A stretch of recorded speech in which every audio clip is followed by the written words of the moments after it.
Lord. Peace of Christ be with you.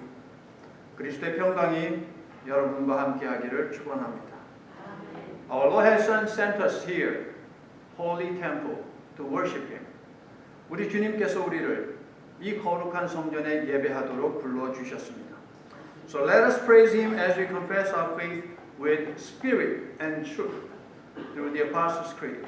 다 함께 사도신경으로 신앙을 고백할 때에 영과 진리로 고백함으로 예배로 나아가겠습니다.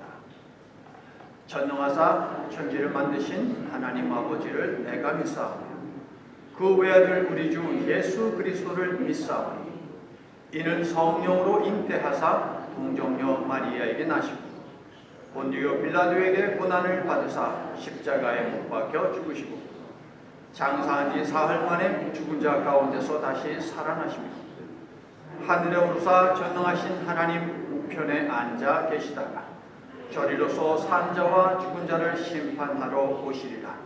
성령을 믿사오며 거룩한 공회와 성도가 서로 교통하는 것과 죄를 사하여 주시는 것과 몸이 다시 사는 것과 영원히 사는 것을 믿사옵나이다. 아멘. Responsive prayer is from Isaiah chapter 55, verse 1 through 7. 자, 성시교독은 71번, 이사야서 55장입니다. 오호라, 너희 목마른 자들아 물로 나아오라. 돈 없는 자도 오라.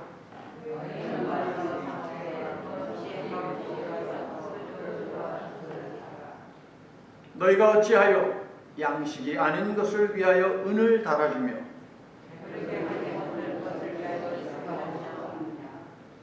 내게 듣고 들을지어다. 그리하면 너희가 좋은 것을 먹을 것이며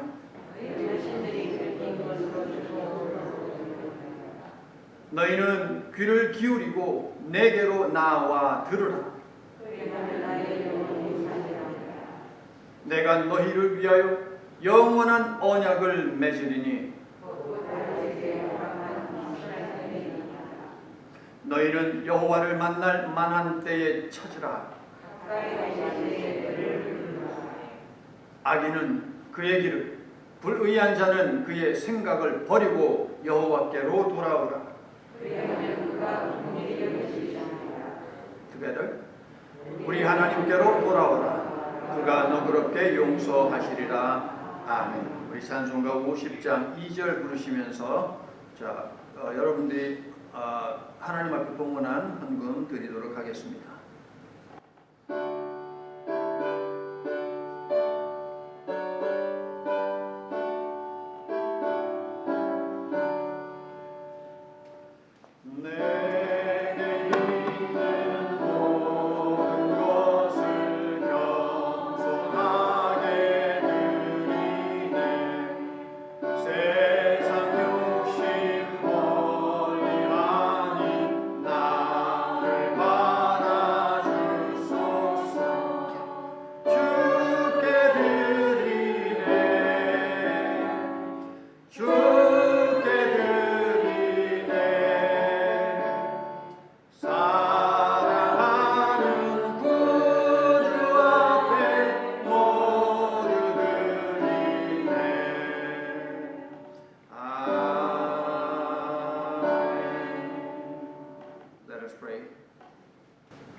We worship you, O God, with gladness.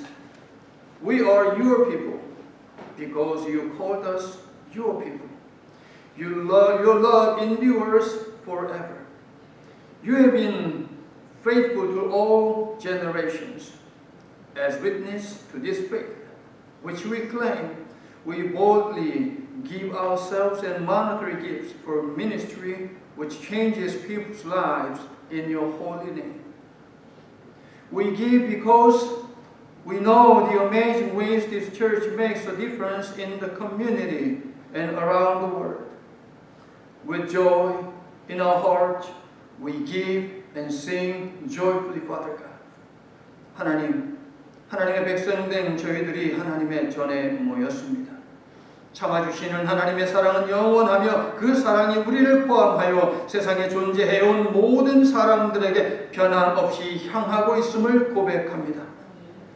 이러한 하나님의 사랑이 심판을 보류하고 계시기에 우리가 여전히 숨쉬고 있음을 항상 잊지 않는 저희들이 되도록 일깨워 주시옵소서.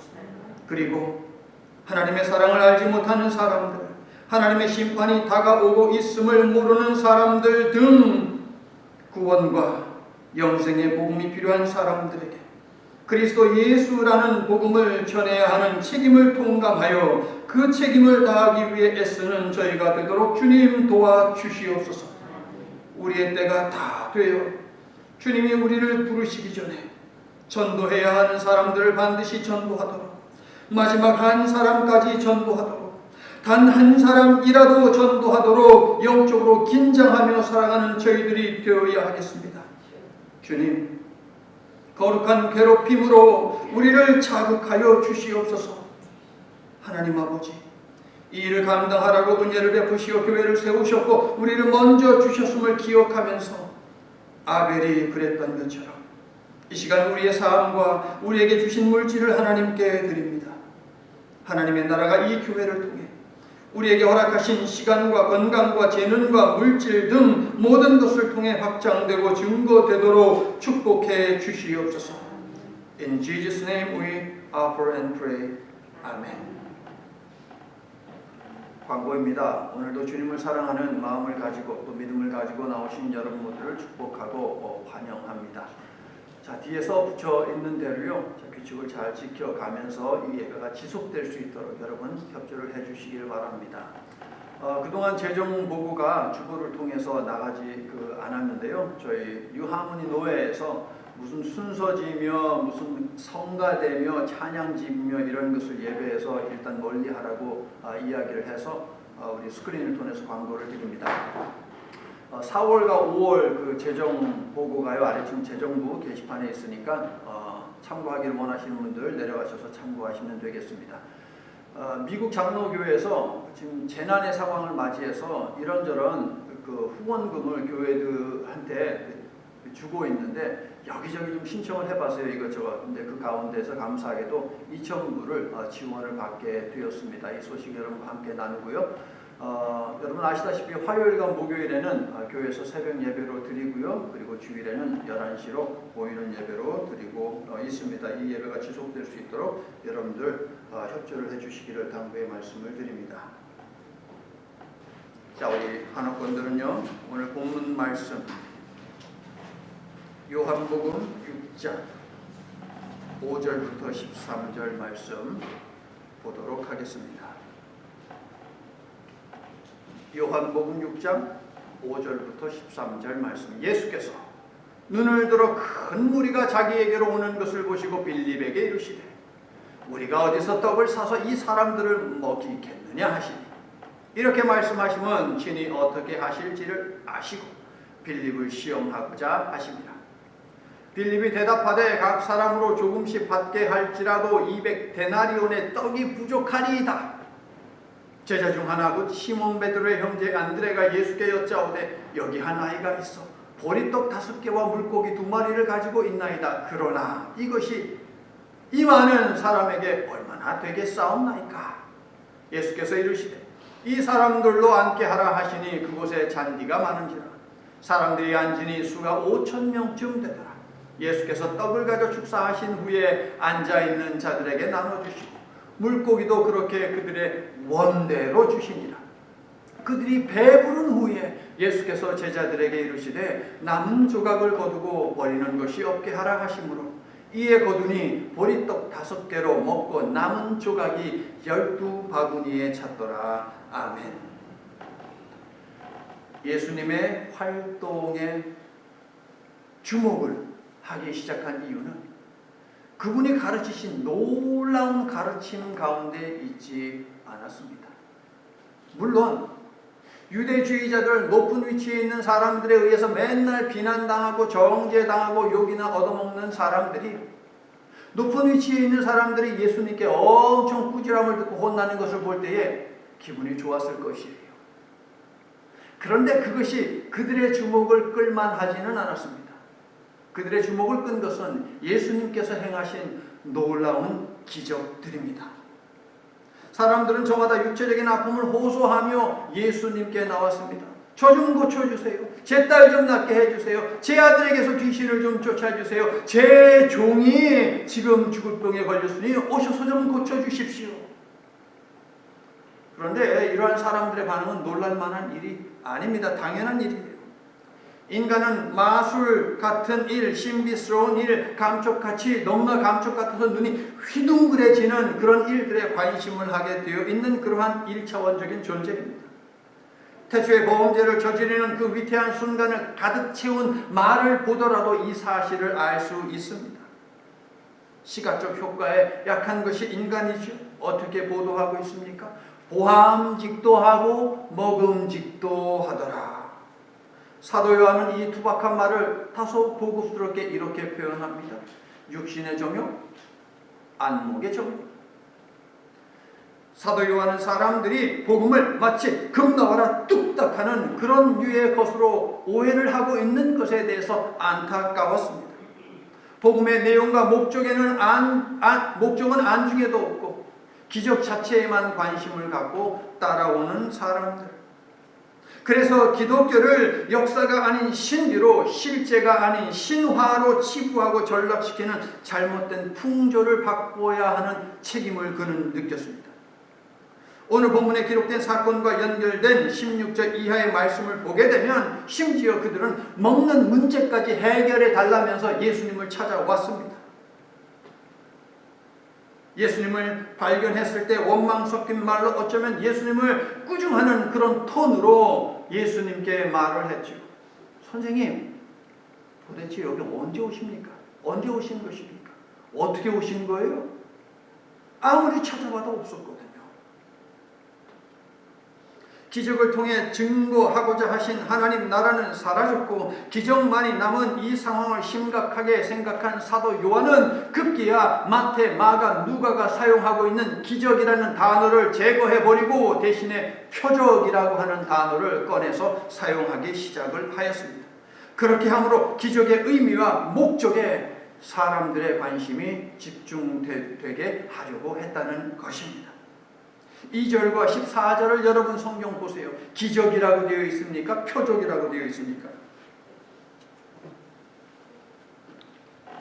분명 표적이라고 되어 있습니다. 오병이어 사건에 이 오병이어의 사건 역시 기적이 아닌 표적인데 4개의 복음서가 모두 보도하는 유일한 사건이 바로 이 오병이어 사건입니다. 그러므로 예수님께서 행하신 기적들 가운데 가장 중요한 것이 이 오병이어의 사건임을 알 수 있겠죠. 초대교회 성도들은 로마의 박해를 피해서 지하 동굴로 숨어들었습니다. 그 지하 동굴을 카타콤이라고 부르죠. 고고학자들에 의해서 발굴된 카타콤, 그 지하 동굴의 그 벽에는 수많은 물고기 그림들이 그려져 있습니다.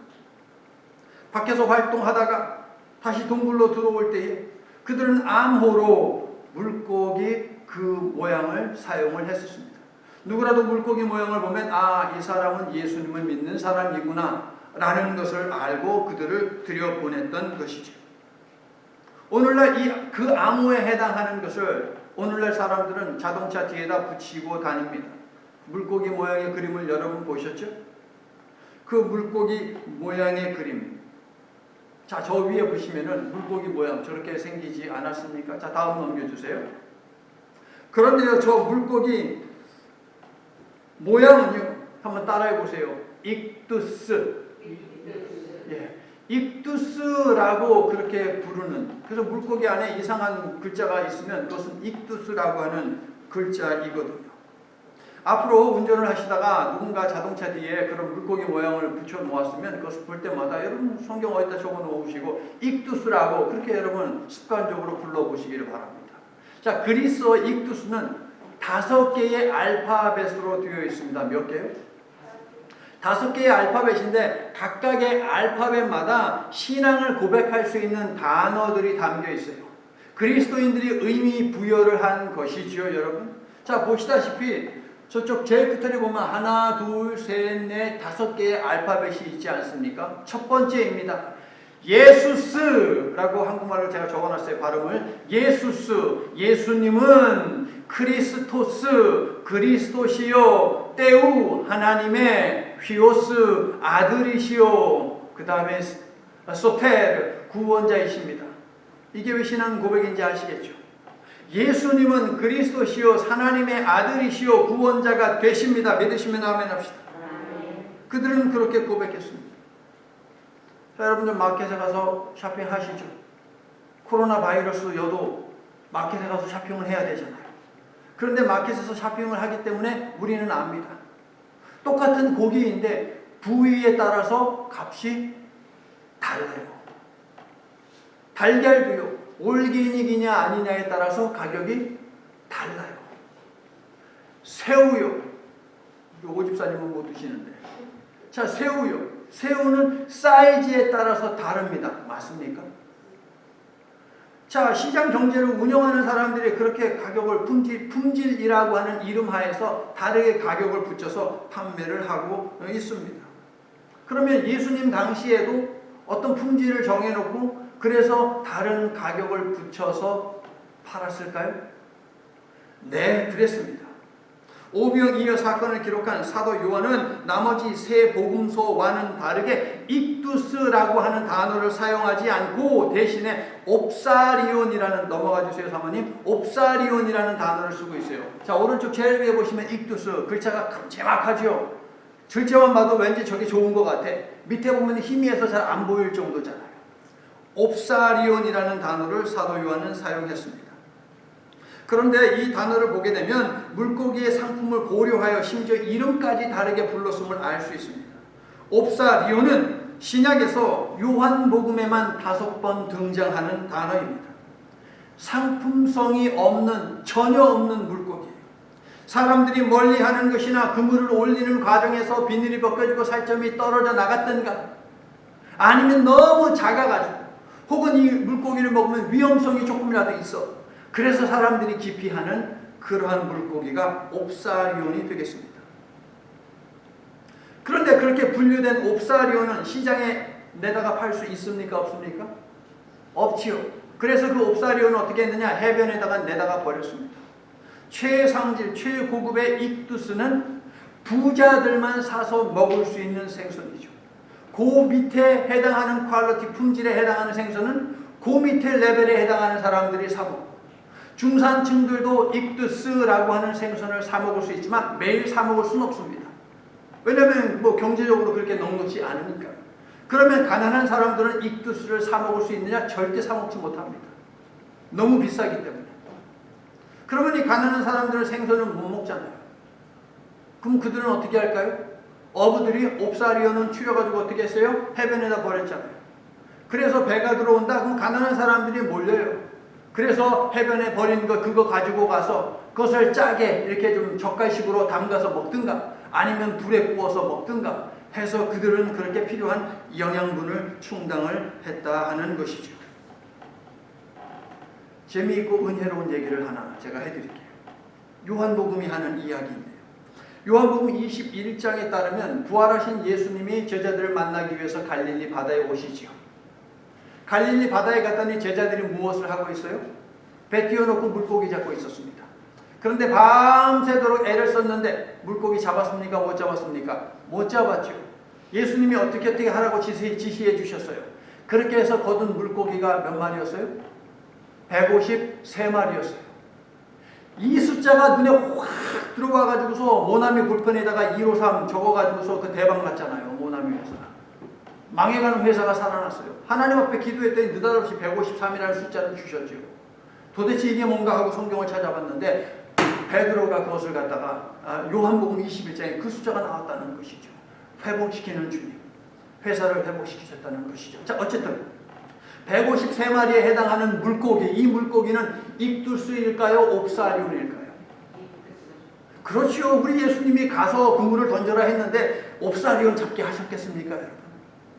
익두스를 잡게 하셨죠. 익두스를 잡았습니다. 153마리. 그런데 예수님은 그러할 때에 저기 해변에서 뭐하고 계셨어요? 모닥불을 피워놓고 떡을 굽고 생선을 굽고 있었어요. 그러면 예수님이 굽고 있던 그 생선은 익두스일까요? 옵사리온일까요? 옵사리온이었어요. 딩동댕. 한 마리였을까요? 여러 마리였을까요? 달랑 한 마리. 옵사리온. 그리고 예수님이 제자들에게 야 너희들이 가지고 있는 생선 좀 가지고 와 라고 하셨어요. 무슨 생선 가지고 오라고 하셨을까요? 여기서 이제 좀 헷갈릴 거예요. 익두스요 옵사리온이요. 옵사리온을 가지고 오라고 했어요. 성도 여러분, 이분이 바로 우리 예수님이에요. 좋은 건 너희들이 다 가져. 153마리의 익두스를 상품성 좋은 것을 잡았으니 돈을 얼마나 많이 벌겠습니까? 여러분? 많은 돈을 벌 수 있어요. 우리 예수님은 좋은 건 너희들 가지고 옵사리온, 쓸모없는 것 이거 나에게 가지고 와라 라고 그렇게 말씀을 하지 않으셨습니까? 무같이 하여 버림받을 수 있는 옵사리온들을 가지고 오라고 하셨어요. 여기저기 비늘이 벗겨지고 살점이 떨어졌거나 너무 작아서 쓸모없는 그런 생선을 요구하신 것인데 부활 후 제자들을 찾으신 목적이 그 가운데 담겨 있는 것이지. 예수님은 옵사리온과 같은 상태에 있던 제자들, 예수님 보기에 얼마나 면목이 없었겠습니까 여러분? 그 마음에 얼마나 송구했겠어요. 옵사리온과 같은 상태에 있는 것이 바로 제자들이잖아요. 그 제자들을 향해서 우리 예수님이 뭐라고 하시는 것이에요? 그 생선 좀 나에게 가지고 와. 무슨 말이에요? 너희에 있는 그들의 모습을 가지고 나에게 나오라라고 하는 말씀이죠. 할렐루야. 성도 여러분, 우리 주님은 바로 이런 분이세요. 좋은 것 우리의 유익을 위해 남기시고 덜 유익하고 심지어 무익한 것을 달라고 하십니다. 하나님은 가장 귀한 아들의 생명을 주셨고 우리에게 그 흔한 말씀의 순종만을 요구하고 계시지. 옵사리온과 같은 우리들을 향해 넘어져도 상관없다, 실패해도 상관없다, 나를 배신해도 상관없어, 그러니 다만 나에게 나오기만 해 라고 하십니다. 우리가 우리 자신을 내어드리기만 하면 사도 바울을 그렇게 하셨듯이, 어거스틴을 그렇게 하셨듯이, 지난주 설교 때 언급했던 C.S. 루이스를 그렇게 하셨듯이, 리스 조벨을 그렇게 하셨듯이 예수님이 고쳐서 사용하시겠다고 하십니다. 할렐루야. 이러한 사랑의 주님께 우리 감사와 영광의 박수를 올려드리면 어떨까요? 할렐루야. 그런데 이 같은 이야기가 오늘 본문에서도 찾아진다는 거예요. 어느 6월절이 다가오고 있던 때 베세다 광야에 2만 명을 육박하는 사람들이 모여 있습니다. 마태와 마가와 누가에 따르면 예수님의 설교가 길어지자 12 제자들이 심적으로 부담을 갖고 예수님께 말을 걸었어요. 사람들이 집중하여 말씀을 듣고 있을 때에 제자들은 마음이 불편해서 설교에 집중하지 못했습니다. 그리고 이렇게 서로 궁시렁거렸을 것입니다. 아유, 우리 예수님 정말 눈치도 없이 지금 시간이 몇 시야? 점심때도 지금 다 지나고 지금 저녁때가 되었는데 아직까지 설교를 하고 계셔. 저 사람들 배고픈데 어떻게 하라는 거야? 저 사람들 뭐 음식이라도 줄 거라고 하는 거야? 우리한테 먹을 거 주라고 하면 어떡하지? 이런 생각을 하시는 거예요. 그러니까 교회에서 예배 드리는데 친교실에 얹어놓은 국이 염려가 되고 배달이 되고 있는 피자가 염려되고 하면서 집중을 못하는 거하고 똑같은 거예요. 제자들이 그랬다고요, 여러분.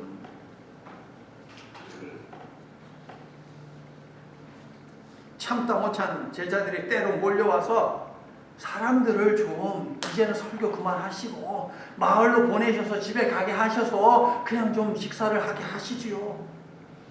하지만 모인 사람들 가운데는 분명 빵 하나 사 먹을 돈이 없는 사람들이 있었을 것입니다. 집에 빵을 만들어 먹을 재료조차도 없는 사람들이 있었을 것입니다. 돈이 있다 하더라도 어두워진 시간 어디 가서 재료를 사고 어디 가서 빵을 살 것입니까, 여러분? 그러므로 제자들이 하는 말은 무엇입니까? 우리가 이 사람들을 책임질 이유가 없잖아요, 예수님. 저 사람들 보내셔서 저 사람들 끼니는 저 사람들이 해결하게 하세요. 그들이 굶주리든 말든 먹을 것을 해결하든 말든 상관없으니 일단 그들을 보내서 뒤탈이 없게 하지요. 이게 제자들의 입장이었어요. 마태, 마가, 누가에 따르면 이러한 제자들의 속마음을 아는지 모르는지 예수님은 너희들이 먹을 것을 주라고 하십니다. 왜냐하면 예수님은 측은지심의 주님이기 때문에, 불쌍히 여기는 마음을 가지신 분이시기 때문에 그래요. 마태와 마가는 오병이어 사건을 다루면서 그 서두에 예수께서 무리들을 불쌍히 여기셨다는 말씀을 하고 있어요. 자, 불쌍히 여기다라고 하는 이 단어는요, 나중에 후대에 만들어진 단어예요. 언제? 유대인들이 하나님 앞에 불순종하지 않았습니까? 나라를 빼앗겼어요. 그래서 떠돌이 생활을 합니다. 그것을 디아스포라라고 합니다. 디아스포라로 그들은 그렇게 살아갔어요. 나라를 빼앗기고 나라도 없고 마음이 얼마나 찢어지겠습니까, 여러분? 그래서 그 안타까워하는 그 마음을, 그 감정을 느끼는데 어디서 느끼냐면 심장과 폐와 콩팥 등등 우리의 존재 그 내부 깊숙한 곳에 있는 그 곳으로부터 느끼는 아픔, 그게 바로 불쌍히 여긴다는 단어예요. 그때 그들이 만들어서 사용하기 시작한 단어죠. 예수께서 무리를 불쌍히 여기시어 너희가 먹을 것을 주라고 하시자 짜자잔, 2명의 제자가 등장을 합니다. 여기서부터는 요한의 보도에 우리가 집중을 해야 해요. 왜냐하면 다른 복음서는 보도가 시원찮아요. 요한의 보도. 첫째, 빌립, 셈법이 빠른 머리로 투투투투투 계산을 합니다. 그리고 하는 이야기가 예수님 2만 달러가 있어도 작은 빵 하나 사줄 여력이 안 되는데요. 예수님, 그만큼의 돈이 있다 하더라도 그 빵을 지금 이 시간에 살 만한 곳이 어디 있습니까? 없잖아요. 제자들은 이런 빌립을 보면서 야, 빌립은 계산의 천재다. 어쩜 이렇게 빨리 두두두 계산해서 예수님께 쉼없이 주저하지 않고 숫자를 얘기할 수 있을까? 라고 그렇게 생각한 제자들도 있겠죠. 예를 들면 가룟 유다와 같은 제자 말이에요. 성도 여러분, 그렇다면 우리 예수님은 계산을 못하는 분이십니까? 우리 예수님도 계산하실 수 있는 분이에요. 제자들의 수중에 돈이 없음도 알고 계십니다. 근처에는 2만 명을 먹일 빵을 팔 만한 베이커리가 없는 것도 알고 계십니다. 6절을 보세요. 예수님은 이미 방법을 가지고 계시죠. 6절. 다만 빌립이 어떻게 하는지 그것을 보고자 하셨다고 기록하고 있습니다. 그런데 빌립은 움직일 생각은 하지 않고 머리만 굴리며 계산하기에 바빴습니다. 그러자 두 번째 인물 짜자잔, 안드레가 등장을 합니다. 그는 그 자리에만 있지 않았습니다. 동분서주하며 사방팔방 다니면서 이 문제를 해결할 수 있는 방법이 있을까 하고 다녔어요. 그런데 그의 손에 들려진 것은 고작 보리떡 5덩어리, 떡 5덩어리, 그리고 물고기 2마리밖에 없었습니다. 이어서 세 번째 인물이 등장을 하는데요. 어린아이입니다. 불과 7, 80년 전만 해도 어린아이는 사람 취급을 전혀 받지 못했던 것을 우리는 알고 있습니다. 태어나서 죽는 일들이 허다했잖아요. 그래서 얘가 한 1, 2년 그냥 안 아프고 또 병치료도 잘 하면서 살면 그때 가가지고서 신고했잖아요. 2000년 전 유대 사회에서도 어린이는 사람 숫자에도 포함되지 않는, 전혀 존중받지 못하고 전혀 가치가 없는 그러한 존재였습니다. 마태는 먹은 사람은 여자와 어린애 외에 5,000명이라고 하고, 마가와 누가는 남자만 5,000명이라고 하는데, 요한은 이 세 개의 복음서와는 다르게 마치 당시 기준의 저항이라도 하듯이 남녀노소 구분하지 않고 먹은 사람이 5,000명이라고 보도합니다. 어린 아이가 예수님께 한 것은 무엇입니까? 내어드림입니다. 드렸을 뿐이에요. 무엇을 드렸습니까? 2마리 생선과 5덩어리의 떡입니다. 아이가 드린 생선은 익두스가 아니라 옵사리온이었습니다. 상품 가치가 없어서 해변에 버려진 옵사리온을 주님께 드렸습니다. 어린아이의 손에는 이 옵사리온 외에도 또 다른 음식이 하나 있는데 그것은 빵입니다. 그런데 유독 요한만이 이 빵이 무엇으로 만들었는지 보도를 하고 있다는 사실이에요. 오직 요한만이 익두스가 아니라 옵사리온이라고 이야기하는 것과 마찬가지로 빵은 보리빵이라고 분명하게 그는 적시를 하고 있습니다. 그런데 보리라고 하는 곡물은요, 당시 로마의 군인들이 전쟁에 나가서 싸우는 그 군마들, 말들 먹이는 사료로 사용하던 곡물입니다. 그리고 그 보리로 빵을 만들어서 누구를 먹였느냐? 타령하다가 잡힌 죄수들, 그들에게 먹인 음식이 보리빵이었다는 것입니다. 이처럼 보리는 천대받던 곡물이었습니다. 부자들은 곱게 갈은 밀로 빵을 만들어 먹었지만 보리는 가난한 사람들이나 먹는 곡물이었다는 것이죠. 지금이야 꽁보리밥이 몸에 좋다고 해서 제법 가격이 있는 채로 그렇게 팔리고 있는 것이 사실이지만, 옛날에 꽁보리밥은 쌀밥에 반대되는 가난한 사람들이나 먹는 곡물이지 않았습니까? 성도 여러분, 제가 지금까지 설명드린 옵사리온이라는 생선, 보리라고 하는 곡물로 만든 빵, 그리고 두 가지를 드린 어린아이, 이 세 개 사이의 연관성을 생각해 보세요. 모두 세상이 주목하지 않은 인생, 심지어 버려진 인생과 관계가 되어 있다는 것입니다. 그러나 하나님 나라의 운동은 바로 그러한 사람들과 함께 시작되었고 전 세계로 흩어져 12광주리를 남기는 역사를 이루었다는 것입니다. 할렐루야. 주님 손에 붙들린 결과입니다. 다시 주님 손에 붙들리면 이렇게 된다는 사실입니다. 할렐루야. 예수님은 교회를 건축하신 이후에 이 일을 행하지 않으셨습니다. 교회를 세울 돈을 마련하지도 아니하셨습니다. 다만 복음에 관심을 가지고 모인 사람들과 들판에 앉아서 그렇게 하나님 나라의 운동을 시작하셨습니다. 다시 6절을 보세요. 예수님은 2만여 명의 사람들을 먹일 방안을 가지고 계셨습니다. 그 방안이 무엇이었습니까? 어린아이의 내어드림이 있었고, 이후 11절을 보시면 그것을 들어 축사를 하신 후 앉아있는 사람들에게 나누어 주셨습니다. 축사, 그것은 감사의 기도를 뜻하는 단어입니다. 예수님은 하늘을 향해 감사의 기도를 드렸습니다. 그래서 마태와 마가와 누가는 이 부분을 이렇게 기록합니다. 하늘을 우러러 축사하시고 제자들에게 떼어주셨다.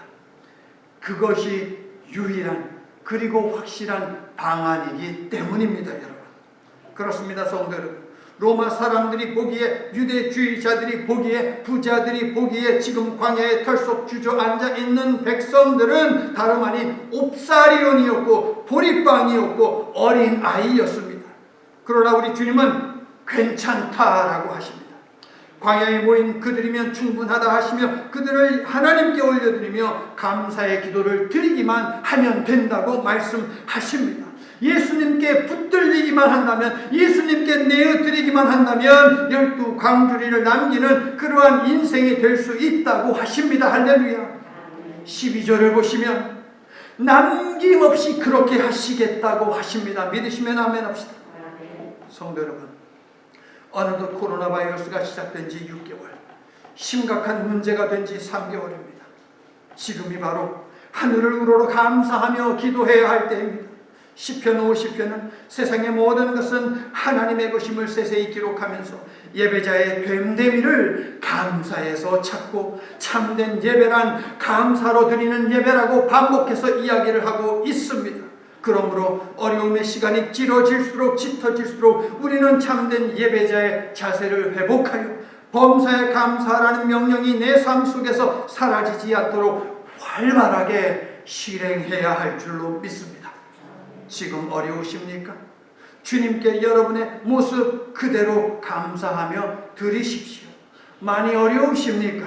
가진 것으로 하늘을 우러러 축사 감사의 기도를 드리십시오. 절대적으로 순종함으로 12광주리, 즉 누르고 흔들어 넘치도록 채워주시는 하나님의 축복과 30배, 60배, 100배의 결실로 응답하시는 하나님의 은혜를 체험하는 저와 여러분 될 수 있기를 예수님의 이름으로 간절히 축원합니다. 이제 말씀을 마칩니다.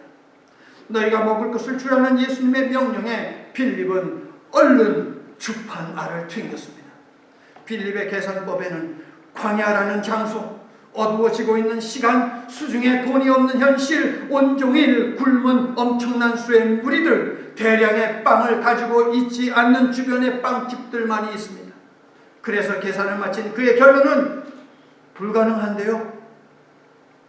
성도 여러분, 이러한 빌립의 계산에는 가장 중요한 숫자가 하나 빠져 있습니다.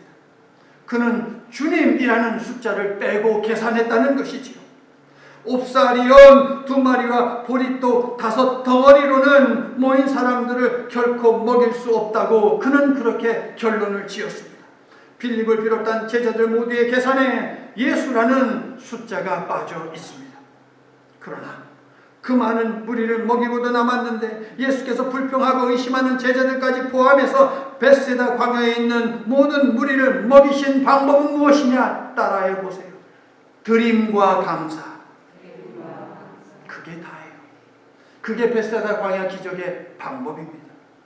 어두워지던 하늘이 갑자기 환해진 것도, 돈벼락이 하늘에서 떨어진 것도, 커다란 빵집이 갑자기 생겨난 것도, 광야가 논이나 밭이나 과수원으로 바뀐 것도 아닙니다. 이처럼 답은 땅에 있지 않고 하늘에 있다라고 하는 사실이에요. 출애굽 백성들이 광야에서 굶주렸을 때도 답은 하늘에 만나 있지 않았습니까, 여러분? 약 1500년이 지난 후 하늘의 만나로 이 땅에 내려오신 예수님은 그 하늘을 우러러보며 있는 그대로를 하나님께 드리며 감사의 기도를 드렸습니다. 이것이 천국입니다. 그랬더니 배불리 먹고도 12강주리를 거두는 역사가 일어났습니다. 성도 여러분, 중요한 것은 크든 작든 많든 적든 귀하든 천하든 주님 손에 드리는 것입니다. 믿으시면 아멘합시다. 감사로 주님 손에 드려진 모든 것은 우리 주님이 아름답고 귀하게 바꾸심을 믿으시기를 축원합니다. 여러분이 가진 것이 1이든 2든 5든 10이든 10이든 그 숫자가 중요한 것이 아니라 거기에 곱해지는 주님이 중요합니다. 여러분이 가진 것이 5입니까? 예수님이 100이 되어주시면 여러분은 500이 됩니다. 여러분이 가진 것이 2밖에 되지 않습니까? 예수님이 거기에 만이 되어주시면 여러분은 2만이 된다라고 하는 사실입니다. 믿으시기를 축원합니다. 여러분이 그러므로 가진 절망에 예수님을 곱하여 희망으로 바꾸고 염려에 예수님을 곱해서 안심으로 바뀌는 역사를 체험하시기를 축원합니다.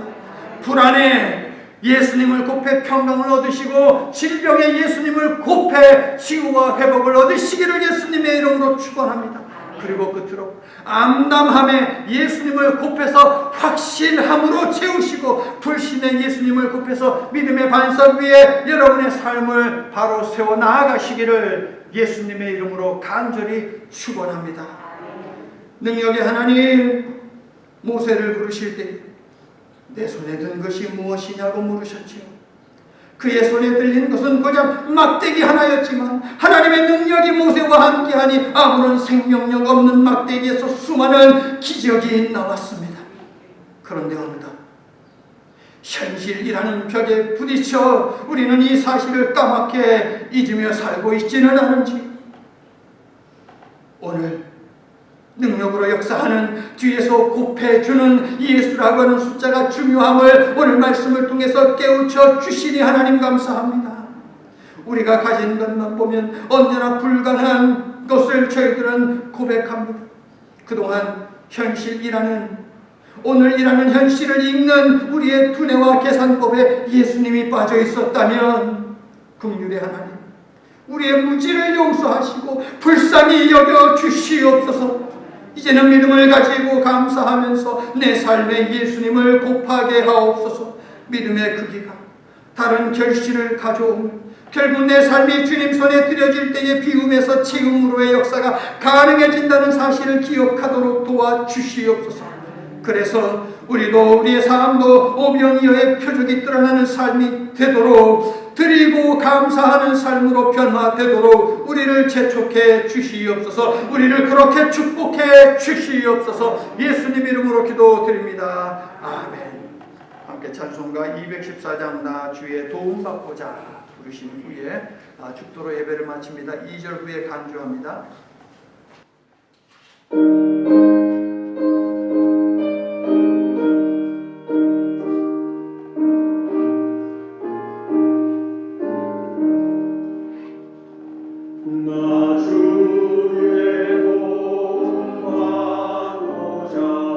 주 예수님께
이제는 우리를 시험하시어 우리의 부족함을 깨닫게 하시고 또한 채워주시는 예수 그리스도의 은혜와 독생자 예수님을 광야로 보내시어 시험하심으로 시험은 오직 말씀으로 이겨냈음을 알려주신 하나님 아버지의 세밀하신 사랑과 시험의 때에 지혜와 용기를 허락하시어 때로는 피하게 하시고 때로는 맞서 싸우게 하시어 이기는 인생이 되게 하시는 성령님의 도우심과 보호하심이 언제든 있는 그대로의 모습으로 주님 앞에 나오기를 주저하지 않고 날마다 성숙한 모습으로 자라나기를 소망하고 결단하는 하나님의 백성들 위해 저들이 중보하며 기도하는 모든 사람들과 또한 저들이 감사하며 감당하는 모든 일들 위해 이제부터 영원토록 함께해 주시옵기를 간절히 축원하옵나이다. 아멘.